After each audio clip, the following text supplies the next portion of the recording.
ముంబై పేలుళ్ల సూత్రధారి mafia don Dawood Ibrahim పాకిస్తాన్లో మరణించినట్లు ధృవీకరించని వార్తలు వెల్లువెత్తాయి.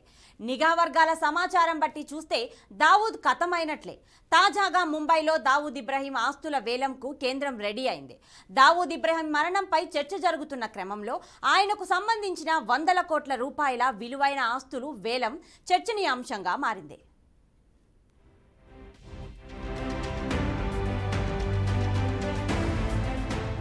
దేశాన్ని ఒక్క కుదుపు కుదిపిన ముంబై పేలుళ్ల సూత్రధారి మాఫియా డాన్ దావూద్ ఇబ్రహీం పేలుళ్ల తర్వాత భారత్ నుంచి విదేశాలకు పారిపోయాడు.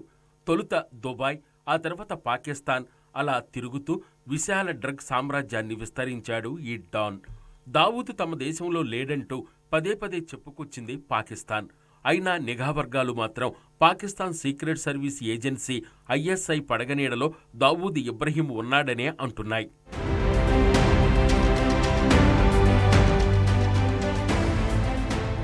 ఇటీవల పాకిస్తాన్లో దావూద్ ఏర్పాటు చేసిన ఓ పార్టీలో అతడిపై విషప్రయోగం జరిగిందని ప్రచారం లేకపోలేదు.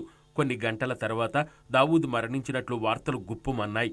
అసలు దావూద్ తమ దేశంలో లేడని చెప్పుకొచ్చిన పాక్ దావూద్ మరణాన్ని ఏమాత్రం బయటపెట్టే సాహసం చేయలేకపోయింది.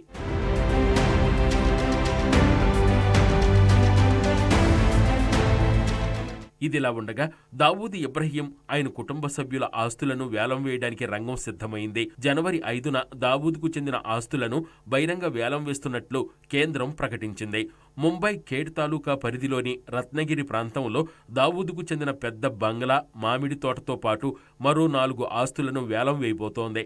10 ఏళ్ల కిందటే ఈ ఆస్తులను గుర్తించిన కేంద్రం వాటిని స్వాధీనం చేసుకుంది. వీటిని వచ్చే నెల 5న వేలం వేయబోతున్నట్లు ప్రకటించింది కేంద్ర ప్రభుత్వం.